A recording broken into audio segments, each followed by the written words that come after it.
kidney problems, lung problems, liver problems, gallstones, urinary tract infection. Pipila lamang kini sa mga kayang matabangan sa SED Panyawan Garlic. Mao kining klase sa SED Panyawan capsule nga adunay gahom sa ahos. Ang ahos makatabang alang sa atong organ damage. Gumikan sa taas nga heavy metal toxicity. Maayo usab kini nga motabang sa pagpakusog sa atong immune system. Makatabang sa kini sa pagnormal sa atong blood sugar level. Busa ampingi ang imong kalawasan. Pinaagi sa ahos nga anaa sa SED Panyawan. SED Panyawan Garlic Capsule, a quality product of SED Marketing.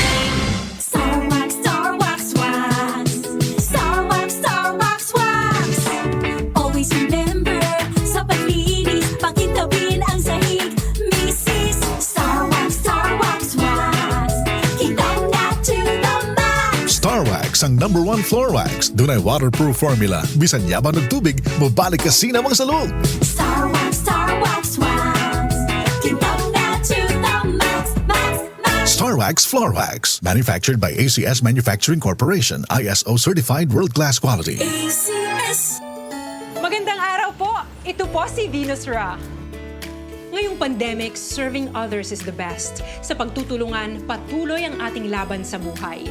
Kaya dapat always healthy with proper diet, exercise, and MX3 Coffee Mix to ignite my day. Lagi akong focused, active, at extraordinary. Because the most important things in life deserve nothing less. MX3 Coffee Mix, my choice. Tanong ni Kuya Kim, anong hanap ng biyahero sa baboy? Tingin pa lang, malaman. Certified Guapig. Pag kinurot, siksik, lusog. Certified Guapig. Mabigat ang timbang. Certified Guapig. Kasi laking Pigro na. Kagapay for more than 30 Pigro Lucky years. Ito lang ang may Pigro Builders. Busog sa nutrients. Tingin to timbang, certified guwapi. Noon hanggang ngayon, lamang ka sa malaman. Pigrolac. This time check is brought to you by Pag-ibig. Umiibig ng wagas, pero huwag kalimutang ibigin ang sarili. You're worth it. Deserve mo ang pag-ibig. At lalong deserve mo ang Pag-ibig regular savings. Up to 25 times more ang pwede mong kitain kaysa sa ibang accounts. Kaya top up na ng monthly Pag-ibig savings. Visit www.pagibigfund.gov.ph to know more. Pagbasa sa Aklat ng Kawikaan, Kabanata 14, talata 1 hanggang 35. Ang matalinong babae ay nagtatatag ng kanyang bahay, ngunit winawasak ng isang mangmang ang sariling tahanan. Ang gumagalang at sumusunod kay Yahweh ay lumalakad sa katuwiran, ngunit ang nagwawalang bahala sa kanya ay nasa likong daan. Ang bawat salita ng mangmang ay may katumbas na parusa, kaya ang matalino'y nag-iingat sa mga salita niya. Kung saan walang baka, ang kamalig ay walang laman. Datapwat sa maraming baka, sagana ang anihan. Ang tapat na saksi hindi magsisinungaling, ngunit pawang kabulaanan ang sasaksing sinungaling. Ang mangmang ay nag-aaral, pero hindi matuto, ngunit madaling maturuan ang taong may talino. Iwasan mong makisama sa mga taong mangmang, pagkat sa kanila ay wala kang mapupulot na kaalaman. Nalalaman ng matalino ang kanyang ginagawa, ngunit ang mangmang ay inaakay ng mali niyang unawa. Kinukutya ng mga hangal ang handog na pambayad sa kasalanan, ngunit nalalasap ng matuwid ang mabuting kalooban. Walang makikihati sa kabigo ng tao, gayon din naman sa ligayang nadarama nito. Ang bahay ng masama ay sadyang mawawasak, ngunit ang tolda ng matuwid ay hindi babagsak. May daang matuwid sa tingin ng tao, ngunit kamatayan ang dulo nito. Sa gitna ng ligaya, maaaring dumating ang kalungkutan, ngunit ang kaligayahay maaaring magwakas sa panambitan. Magbabayaran ng tao ang liko niyang pamumuhay, ngunit ang gawa ng matuwid ay gagantimpalaan. Pinaniniwalaan ng mangmang ang lahat niyang mapakinggan, ngunit sinisiyasat ng may unawa ang kanyang pupuntahan.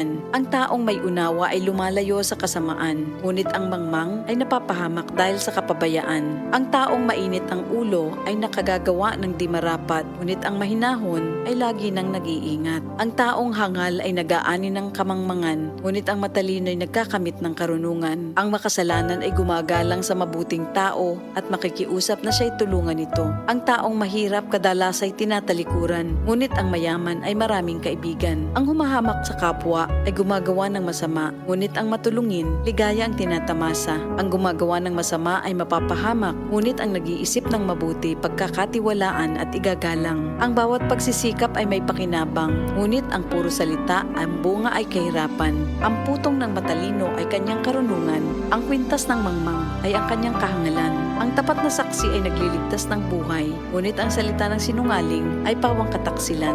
Ang paggalang at pagsunod kay Yahweh dulot ay kapayapaan, may hatid na katatagan sa buong sambahayan. Ang paggalang at pagsunod kay Yahweh ay bukal ng buhay, at ang taong mayroon nito'y malayo sa bitag ng kamatayan. Ang karangalan ng hari ay nasa dami ng nasasakupan, ngunit walang kabuluhan ang pinunong walang tauhan. Ang hinahon ay nagpapakilala ng kaunawaan, ngunit ang madaling pagkagalit ay tanda ng kamangmangan. Ang isip na tiwasay ay nagpapahaba ng buhay, ngunit ang kapusukan ay nagbibigay ng kapahamakan.